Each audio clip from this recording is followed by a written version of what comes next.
The prophecy was a whisper on the wind, a chilling premonition that sealed her fate long before she ever met her groom. Her groom will not be human. In the heart of a kingdom teetering on the precipice of ruin, where famine gnawed at the land and war drums echoed from the borders, Princess Alara was the final, desperate gambit. Her beauty was a legend, but her future was a sacrifice. The elders, their faces etched with the grim lines of desperation, decreed that she must marry the enigmatic lord of the Shadowlands, a figure spoken of only in hushed, fearful tones.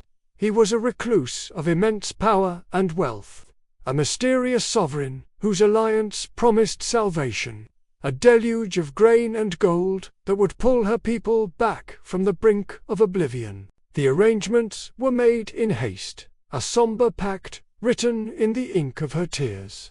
Alara, draped in silks the color of freshly spilled blood, walked the aisle not towards a future of love, but towards an obligation forged in shadow. She was the kingdom's lamb, offered up to an unknown darkness for the survival of the flock. Her heart hammered against her ribs, a frantic bird trapped in a cage of bone, as she stood before the altar. The figure waiting for her was tall and cloaked, his features obscured by the deep cowl of his hood. When he spoke his vows, his voice was not the warm timbre of a man, but the resonant, cold echo of a crypt, a sound that seemed to suck the very warmth from the hallowed stones of the grand cathedral.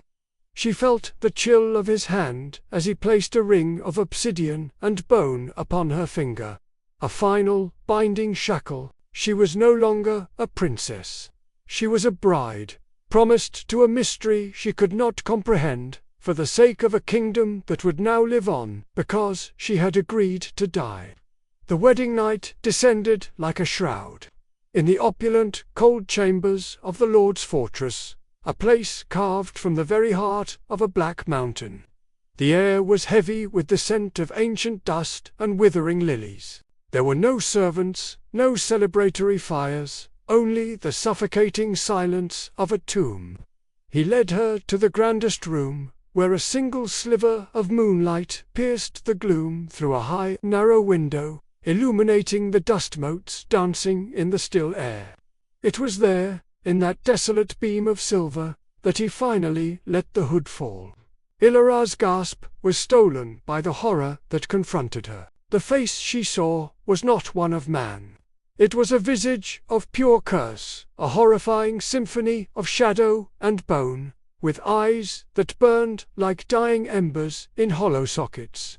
His skin was the pallid grey of ancient parchment, stretched taut over a skeletal frame, and his lips were a thin lipless line that twisted into a semblance of a smile, a grotesque mockery of human expression. He was not a lord.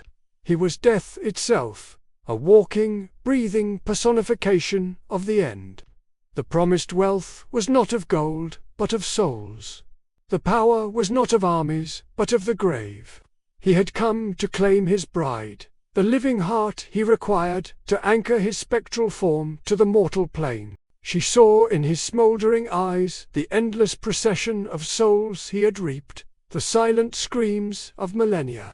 Her own life, she realized, was merely the next candle to be snuffed out, before the first hint of dawn could stain the eastern sky. Before the world could awaken to the horror of the kingdom's bargain, Alara vanished. The bridal chamber was found empty, the silken sheets undisturbed. The only trace of her presence, a single, shed tear that had crystallized into a perfect pearl on the cold stone floor. She had become a ghost before she had even died. The kingdom was saved. The rains came, the harvests were bountiful, and the enemy armies retreated as if plagued by a sudden, inexplicable pestilence. But the cost was a lingering phantom. The story of Princess Alara, the Bride of Death, became a cautionary tale whispered by mothers to their children, a ghost story told around crackling fires. The people of the valley, who live in the long shadow of the Black Mountain, will tell you that the story is not over. They claim that the Lord of the Shadowlands still wanders his domain, bound to the mortal world by his stolen bride, forever searching for the warmth he can never truly possess. And as for Ilara, they say her spirit was not entirely consumed. Locals, hardened fishermen, and young lovers alike swear they have seen her. When the moon is full and hangs like a polished skull over the still, black waters of the lake at the mountain's base, they see a flicker of white. Her bridal veil, they insist, a wisp of ethereal silk, can be seen floating just above the surface, drifting aimlessly on a breeze that no one else can feel. It dances and weaves through the mist, a spectral memory of a wedding gown, a silent, sorrowful testament to the princess who was lost to the dark. They say it is her soul, forever trapped between the world of the living and the realm of her husband, a luminous tear in the fabric of the night. She never saw the sun again, only the shadow she called her husband.